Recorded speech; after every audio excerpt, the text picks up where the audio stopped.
بسم اللہ الرحمن الرحیم۔ السلام علیکم۔ کہانی ہب آفیشیل میں خوش آمدید۔ آج پھر دوستوں میں آپ کے لیے ایک بہت ہی اچھی اور سچی کہانی لے کر آئی ہوں۔ نئے آنے والے دوستوں سے گزارش ہے کہ وہ میرا چینل کو سبسکرائب کریں اور بیل آئیکن کو پریس کریں۔ تو چلیں بڑھتے ہیں کہانی کی جانب۔ وہ کوئی حویلی تھی غالباً، کوئی بہت بڑا گھر، راہداریاں ہی راہداریاں تھی وہاں۔ جیسے بہت سی گھروں کی چھتیں ایک دوسرے سے جڑی ہوتی ہیں، ویسے ہی اس حویلی کی چھت تھی، جہاں چار سو پتے ہی پتے بکھرے تھے، خشک پتے، جیسے خزاں کے موسم میں درختوں کے تمام پتے جھڑ کر زمین کو اپنی چادر میں چھپا لیتے ہیں، ویسے ہی اس حویلی کی چھت بھی خشک اور زرد پتوں میں چھپی تھی۔ وہ اکیلی اس حویلی کی چھت پر ننگے پیر ادھر سے ادھر بھاگتی پھر رہی تھی، جیسے کسی کو تلاش کر رہی ہو۔ زرد پتے اس کے قدموں تلے آ کر چرمرا رہے تھے، آواز پیدا کر رہے تھے، لیکن وہ ان پتوں کی آواز سے بے نیاز تھی۔ اس کے انداز میں اضطراب تھا، بے چینی تھی۔ وہ ایک وسیع چھت سے گزر کر اگلی چھت پر آئی۔ وہاں سیڑھیاں بنی تھیں۔ وہ تیزی سے سیڑھیاں اتری، نگاہیں کچھ تلاش کر رہی تھی، لیکن پھر مایوس لوٹ آئیں۔ سیڑھیاں اتر کر سامنے پھر ایک وسیع و عریض چھت تھی، جو ویسے ہی خشک پتوں سے ڈکی تھی۔ وہ ان پتوں پر چلتی ہوئی پھر آگے بڑھی، آگے پھر سیڑھیاں تھیں۔ وہ ان سیڑھیوں پر چڑھتی چلی گئی۔ سامنے بہت سی راہداریاں بنی تھیں، جہاں ایک راہداری میں سرخ گلاب کے پھول ہی پھول بکھرے تھے۔ اس راہداری کی دونوں اطراف بہت سی مشعلیں روشن کر کے رکھی گئی تھی، جیسے کسی نے اس راہ کو فقط اس کے لیے سجایا ہو۔ ان پھولوں کو اور اس سجاوٹ کو دیکھ کر اس کے لبوں پر بہت خوبصورت مسکان ابھری، چہرہ چمک اٹھا تھا۔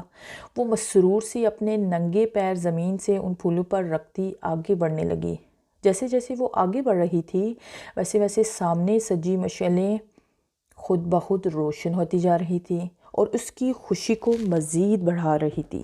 اس لمبی راہداری کا اختتام ایک بڑے سے دروازے پر ہوا۔ دروازے پر چند الفاظ لکھے تھے۔ اس نے آنکھیں سکیڑ کر ان الفاظ کو پڑھنے کی کوشش کی۔ Welcome to my world Haniya. وہ الفاظ تھے یا کوئی جادو جو ہانیہ کے پورے وجود پر ایک سحر سا طاری کر گئے۔ اس نے دروازہ کھولا۔ گمان تھا کہ دروازے کے اس پار کوئی کمرہ ہوگا، لیکن اس کی آنکھیں کھلی کی کھلی رہ گئی۔ سامنے انتہائی خوبصورت منظر تھا۔ رات کا وقت، سامنے آسمان پر چاند کا بڑا سا تھال تھا، جس نے اپنی دودیا روشنی سے ہر چیز کو روشن کر رکھا تھا۔ کافی دور ایک جھیل تھی جس میں چاند کا عکس نظر آ رہا تھا، اور یوں محسوس ہو رہا تھا جیسے زمین پر دو چاند اتر آئے ہوں۔ اس جھیل کے درمیان ایک بہت ہی خوبصورت پلرز پر کھڑی چوکور چھت تھی، جسے سفید رنگ کی روشنیاں سے پھوٹ رہی تھی۔ اس جگہ سے دروازے تک ایک لمبی اور پتلی سی سڑک بنی تھی، جس کی چوڑائی اتنی تھی کہ اس پر بیک وقت فقط دو لوگ گزر سکتے تھے۔ اس سڑک کے دونوں اطراف بھی روشنیاں تھیں، جیسے بہت سے جگنو ترتیب سے وہاں ڈیرہ جمائے بیٹھے ہوں۔ وہ کسی ٹرانس کسی کیفیت میں چلتی ہوئی آگے بڑھنے لگی۔ دروازہ پار کرتے ہی اس کا لباس بدل چکا تھا۔ سفید پریوں کے سے لباس میں وہ کوئی شہزادی معلوم ہو رہی تھی۔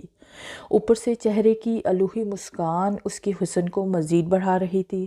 وہ جگنوں اڑ کر اب اس کے گردش منڈلانے لگے، لیکن وہ سیدھ میں دیکھتی آگے بڑھتی گئی۔ جھیل کے اطراف میں درخت ہی درخت تھے، جو اس نیم اندھیرے اور چاند کی چاندنی میں ہاتھ سے ہیبت ناک محسوس ہو رہے تھے، لیکن آج اسے بالکل خوف محسوس نہ ہو رہا تھا۔ یوں ہی چلتے چلتے وہ اس چھت کے قریب آن رکی۔ وہاں ایک بینچ موجود تھا، جس پر کوئی وجود بڑی شان سے براجمان تھا۔ اس کی ہانیہ کی جانب پشت تھی۔ ہانیہ چمکتا چہرہ لیے اس کی پشت کو دیکھے گئی۔ میں آ گئی، خوشی سے بھرپور لہجے میں بتایا گیا تھا۔ اس کی بات سن کر چند پل کے توقف کے بعد وہ وجود اٹھا۔ تمہیں آنا ہی تھا ہانیہ، میں نے کہا تھا نا کہ تم ایک دن ساری دنیا کو چھوڑ کر میرے پاس آؤ گی، خود اپنی مرضی سے۔ وہ طلسماتی آواز گونجی تھی جس نے ہانیہ کے دل کو اپنے سحر میں جکڑا تھا۔ ہانیہ چونکی تھی اس آواز پر۔ تم؟ وہ ایک دم خوف سے لرز کر رہ گئی۔ دو قدم پیچھے لیے تھے، تبھی وہ وجود اس کی جانب مڑا۔ ہانیہ کے منہ سے چیخ نکلی۔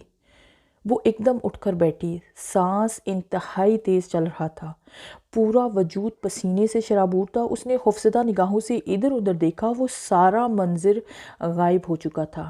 وہ چاند، وہ جگنو، وہ طلسماتی ماحول کچھ بھی تو نہ تھا۔ وہ کمرے میں موجود تھی۔ اسے کچھ ہی فاصلے پر حسن گہری نیند سو رہا تھا۔ ہانیہ نے گہرا سانس لیا، پھر سائڈ ٹیبل پر پڑے جگ سے گلاس میں پانی انڈیلا اور ایک ہی سانس میں سارا پانی ختم کر گئی۔ 6 ماہ ہو چکے تھے ان کی شادی کو، اور پچھلے 2 ماہ میں 10 سے 15 بار وہ یہ خواب دیکھ چکی تھی۔ ہر بار ایک ہی منزل، ایک ہی حویلی، وہی وسیع و عریض چھتیں، وہی راہداریاں، کچھ بھی تو نہ بدلا تھا۔ ہاں، لیکن آج خواب کا زیادہ حصہ نظر آیا تھا اسے۔ پہلے وہ صرف دروازے تک پہنچی اور خواب ٹوٹ جاتا، لیکن آج اس نے دروازے کے پار کا وہ منظر بھی دیکھ لیا۔ خواب میں وہ اس بڑے سے گھر کے مختلف پورشن سے گزرتی ہوئی نہایت مطمئن تھی، یوں جیسے اس کا اپنا گھر ہو، جیسے اس کی ملکیت ہو وہ گھر، جبکہ آج تک ہانیہ نے وہ گھر، وہ حویلی اصل میں نہ دیکھی تھی، اور جو چیز، جو جگہ اصل میں دیکھی ہی نہیں، بھلا وہ خواب میں کیوں نظر آتی تھی؟ اور ایک بار نہیں، بار بار ہانیہ نے یہ گھر خواب میں دیکھا۔ کیا تعلق تھا اس حویلی کا ہانیہ کی ذات سے؟ وہ الجھ رہی تھی۔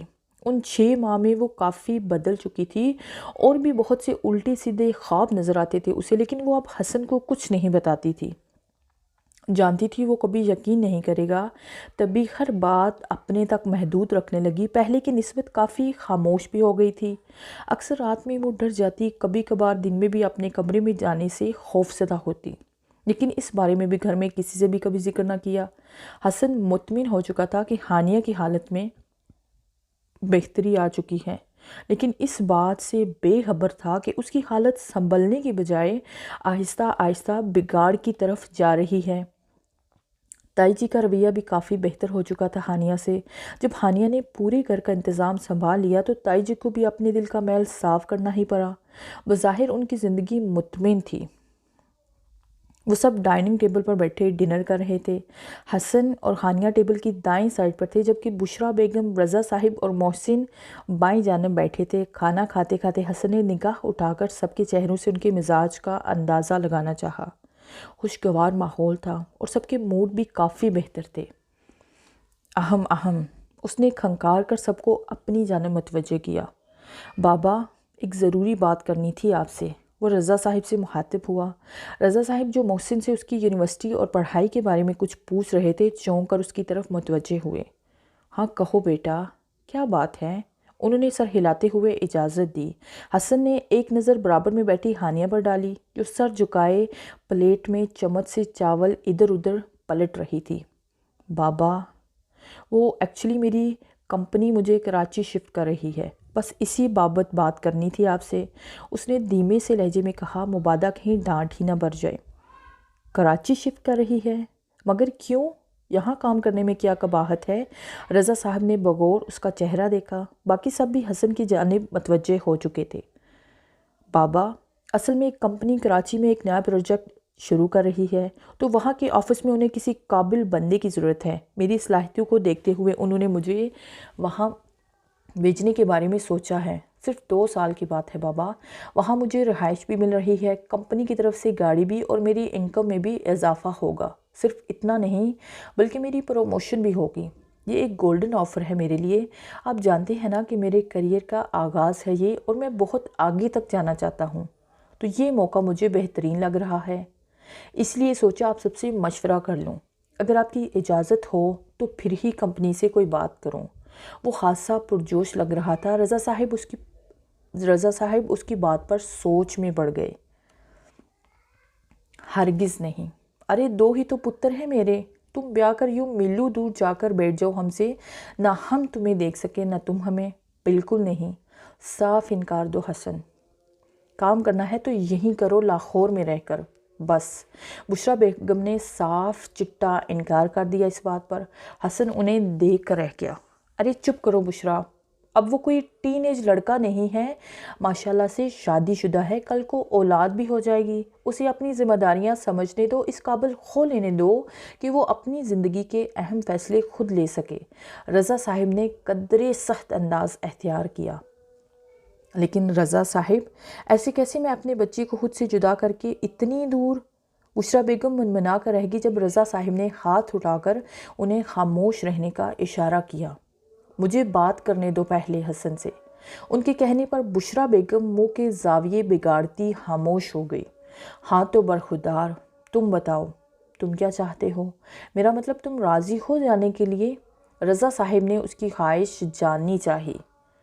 بابا سچ پوچھے تو آپ لوگوں سے دور تو میں بھی نہیں جانا چاہتا، لیکن اگر اپنے مستقبل کے بارے میں سوچوں تو یہ موقع مجھے بہترین لگ رہا ہے۔ مجھ سے سینئرز بھی موجود ہیں آفس میں، لیکن باس نے ان کی بجائے مجھے چنا ہے اس پروجیکٹ کے لیے۔ ہو سکتا ہے یہ موقع میری قسمت کا ستارہ چمکا دے، حسن نے سر جھکاتے ہوئے جواب دیا۔ رضا صاحب ہنکارہ بڑھ کر خاموش ہو گئے، پھر چند لمحے کچھ سوچا اور ہانیہ کی طرف دیکھا۔ ہانیہ کے بارے میں کیا سوچا ہے تم نے؟ ہانیہ کے دل کی بات انہوں نے پوچھ ڈالی تھی۔ مجھے فیملی کے ساتھ لے جانے کی آفر بھی ہوئی ہے۔ وہاں مجھے اور میری فیملی کو رہنے کے لیے ایک الگ گھر دیا جائے گا، تمام بنیادی سہولیات بھی ملیں گی۔ اب یہ ہانیہ کی اور آپ لوگوں کی مرضی ہے، جیسے آپ سب کہیں گے ویسے ہی کر لوں گا۔ دیکھو بیٹا، تم سمجھدار ہو اور اب شادی شدہ بھی۔ ہم لوگوں نے کبھی بھی تم پر یا محسن پر اپنے فیصلے مسلط کرنے کی کوشش نہیں کی۔ شادی ایک بہت بڑی ذمہ داری ہے، جس کے بعد انسان کو چونچلے چھوڑ کر پریکٹیکل لائف میں سنجیدہ ہونا پڑتا ہے۔ مجھے خوشی ہے کہ تم ذمہ داری کا مظاہرہ کرتے ہوئے اپنے مستقبل کے بارے میں سوچ رہے ہو۔ اگر یہی موقع تمہاری ترقی کی سیڑھی بنتا ہے تو ہم کبھی بھی تمہاری ترقی کی اس راہ میں رکاوٹ نہیں بنیں گے۔ بہت شکریہ بابا، آپ نے بہت بڑا بوجھ ہلکا کر دیا میرے سر سے، ورنہ میں کل سے اس بارے میں سوچ کر پریشان تھا کہ آپ کو اور اماں کو کیسے مناؤں گا۔ تھینک یو سو مچ۔ حسن کے ایکسائٹڈ ہونے پر رضا صاحب مسکرا دیے۔ وہ دروازہ ناک کرتا باس کی اجازت سے ان کے کیبن میں داخل ہوا۔ وہاں اس کے باس اسد بیگ کے علاوہ ایک اور شخص بھی موجود تھا۔ حسن نے زیادہ دھیان نہیں دیا اس کی طرف۔ سر، کچھ بات کرنی تھی آپ سے، اگر آپ فری ہیں اس وقت تو۔ حسن نے ایک نگاہ اسد بیگ کے سامنے بیٹھے اس شخص پر ڈالی اور اسے اعتراف کرنا پڑا تھا کہ وہ جو بھی تھا انتہائی خوبرو اور دلکش شخصیت کا مالک تھا۔ رنگت انتہائی سفید تھی، سبز رنگ آنکھیں جن میں ایک خاص چمک آنکھوں کو مزید دلکشی عطا کر رہی تھی۔ بھورے بال جلد سے سیٹ کیے گئے تھے۔ 3 پیس سوٹ میں ملبوس وہ شخص شاہانہ انداز میں بیٹھا تھا۔ اس کے خرخر انداز سے اس کی امارت ظاہر ہو رہی تھی، ایک عجیب سی کشش تھی۔ ہاں کہو حسن، اسد بیگ کے مخاطب کرنے پر حسن ان کی جانب متوجہ ہوا۔ سر، آپ نے ٹرانسفر کی بات کی تھی مجھ سے، تو میں راضی ہوں کراچی جانے کے لیے۔ آپ مجھے بتا دیجیے گا کہ کب جانا ہے۔ حسن نے جواب دیا۔ اس کے ساتھ ہی اس نے واضح محسوس کیا تھا کہ اس کی بات پر پہلے بے نیاز سے بیٹھا وہ خوبرو شخص ایک دم چونک کر اس کی طرف دیکھنے لگا تھا۔ پھر اس کے لبوں پر بڑی پر اسرار سی مسکراہٹ نے اپنی جھلک دکھائی، چہرے کی چمک میں بھی اضافہ ہوا تھا۔ بہت خوب حسن، مجھے تم سے یہی امید تھی۔ اگلے ہفتے تمہیں جانا ہے Karachi. By the way, family بھی ساتھ لے کر جا رہے ہو یا اکیلے؟ ہمیں ابھی بتا دو تاکہ اسی حساب سے ہم تمہاری رہائش کا بندوبست بھی کر سکیں۔ اس کی بات پر اسد بیگ بھی ایک دم بے تحاشا خوش ہوئے۔ حسن الجھ سا گیا کہ اتنا خوش ہونے والی بات کون سی ہے اس میں؟ سر، میں اور میری وائف ہوں گے، ہم دونوں ہی جائیں گے بس۔ سوچو کو جھٹکتے ہوئے حسن نے انہیں جواب دیا۔ اس سے کچھ فاصلے پر بیٹھے اس شخص کی مسکراہٹ مزید گہری ہوئی۔ وہ پین ہاتھ میں پکڑے انگلیوں کی مدد سے اسے گھما رہا تھا۔ اوکے، 1-2 دن میں تمہیں فائنل ڈیٹ بتا دی جائے گی اور بکنگ بھی ہو جائے گی۔ تب تک یہاں کے جو چند کام ہے تمہارے ذمہ، انہیں مکمل کر لو۔ اسد بیگ کے کہنے پر وہ سر ہلاتا ان کے کیبن سے نکل آیا۔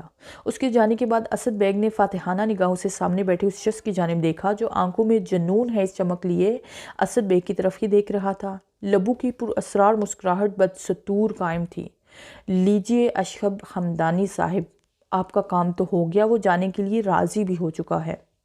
آپ نے ہمارا کام کیا ہے تو آپ کا کام بھی جلد ہو جائے گا۔ آپ کی رقم آپ کے اکاؤنٹ میں پہنچ جائے گی۔ اگلے ہفتے وہ دونوں کراچی پہنچ جانے چاہیے۔ اشہب حمدانی کی آواز کیبن میں گونجی، انتہائی خوبصورت مردانہ آواز، اور آواز سے جھلکتا روب۔ اسد بیگ جیسا حرانٹ اور تیز ترار آدمی بھی اس کے سامنے دبتا ہوا سا محسوس ہو رہا تھا۔ اب تک آپ کی مانی ہے تو آئندہ بھی مانیں گے۔ بس ایک بات مجھے سمجھ میں نہیں آئی کہ ہماری کمپنی میں اتنے قابل لوگ موجود ہیں، پھر آپ نے حسن رضا کو ہی کیوں چنا اور ان کی رہائش کے لیے وہی حویلی کیوں؟ کراچی میں اور بھی تو بہت سی جگہ ہیں رہنے کے لیے، اور اس کے بدلے آپ یہ کام کروا رہے ہیں مجھ سے۔ اسد بیگ نے آنکھیں سکیڑ کر اشرف حمدانی کو دیکھا۔ جب کسی انسان کو مفت میں آم مل رہے ہوں تو اسے صرف آم کھانے سے مطلب ہونا چاہیے۔ گٹھلیاں گننے میں اپنا وقت اور انرجی کیوں ضائع کر رہے ہیں آپ؟ اشرف حمدانی کی بات پر اسد بیگ گڑبڑا کر رہ گئے۔ اس کا لہجہ صاف صاف یہ بات جتا رہا تھا کہ یہ اس کا ذاتی معاملہ ہے اور اسد بیگ اس معاملے میں مداخلت نہ ہی کرے تو بہتر ہے۔ خیر، میں چلتا ہوں اب۔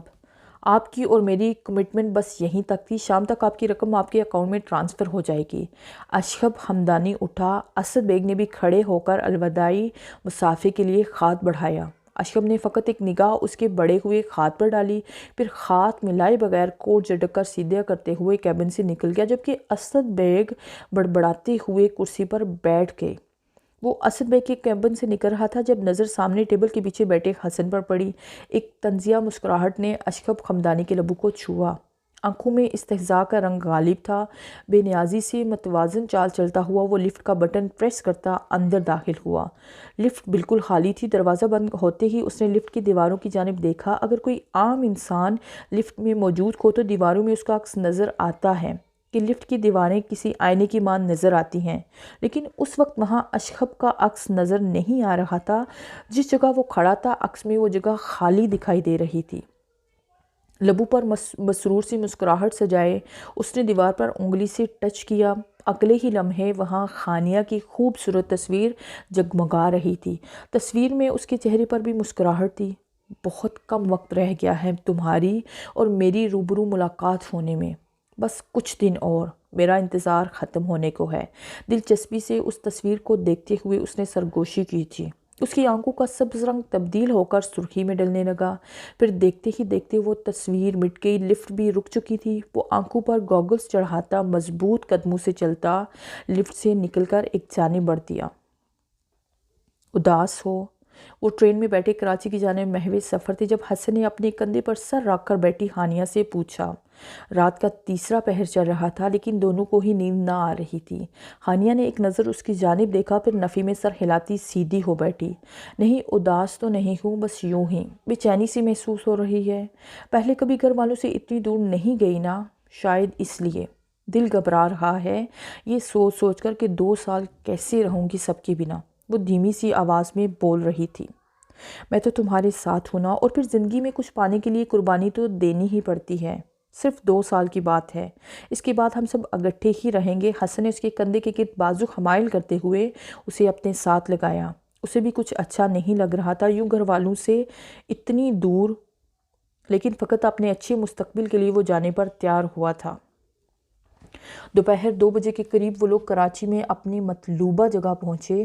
سامنے حویلی کا بڑا سا آہنی گیٹ دکھائی دے رہا تھا۔ آؤ، حسن کے کہنے پر وہ بھی اپنا بریف کیس گھسیٹتی ہوئی اندر داخل ہوئی۔ وہ حویلی اب ان دونوں کے سامنے تھی۔ دونوں طائرانہ جائزہ لے رہے تھے اس جگہ کا۔ سامنے کا پورشن جدید انداز میں تعمیر کروایا گیا تھا جہاں حسن اور خانیہ کو قیام پذیر ہونا تھا۔ تھوڑا سا آگے بڑھنے پر حویلی کا وہ حصہ نظر آنے لگا جو کھنڈر کی سی شکل اختیار کر چکا تھا۔ حویلی تا حد نگاہ پھیلی ہوئی تھی۔ خانیہ ٹھٹک سی گئی اس حویلی کو دیکھ کر۔ کچھ عجیب سا احساس ہوا تھا اسے۔ وہ کراچی پہلی بار آئی تھی لیکن یوں محسوس ہو رہا تھا جیسے اس حویلی سے، اس گھر سے اس کا بہت پرانا اور پکا رشتہ ہو، جیسے وہ پہلے بھی اس حویلی کے در و دیوار سے واقفیت رکھتی ہو۔ وہ اس حویلی کو پہلے بھی کہیں دیکھ چکی تھی، لیکن کہاں، یہ ذہن میں نہیں آ رہا تھا۔ وہ اپنے ہی خیالوں میں الجھی ہوئی حویلی کے پرانے حصے کو دیکھے جا رہی تھی جب اسے تپش کا احساس ہوا۔ اس نے چونک کر ادھر ادھر دیکھا، تبھی کسی نے اس کے کان کے قریب سرگوشی کی۔ Welcome to my homeland. خانیہ خوف سے سرد پڑنے لگی۔ یہ آواز وہ پہچانتی تھی، یہ آواز، یہ لہجہ اس کے لیے اجنبی ہرگز نہ تھا۔ تو کیا وہ یہاں بھی آن پہنچا تھا؟ اس کی ریڑھ کی ہڈی میں سنسنی خیز لہر دوڑ گئی۔ تپش کا احساس ختم ہو چکا تھا۔ وہ آنکھوں میں خراش لیے کھڑی تھی جب حسن نے اس کے شانوں کو تھاما۔ کہاں کھو گئی ہو یار، کب سے بلا رہا ہوں، چلو اندر چلیں۔ حسن کے کہنے پر اس نے خالی خالی نگاہوں سے اسے دیکھا، پھر ایک نظر حویلی کے پرانے حصے پر ڈالی جس کے بڑے سے داخلی دروازے پر ایک بڑا اور وزنی تالا ڈالا گیا تھا۔ گھر دیکھ کر حسن کا موڈ فریش ہو چکا تھا، تبھی وہ خانیہ کو ساتھ لیے اندر کی جانب بڑھ گیا، جبکہ خانیہ کی نگاہیں حویلی کے پرانے حصے پر ہی جمی ہوئی تھی۔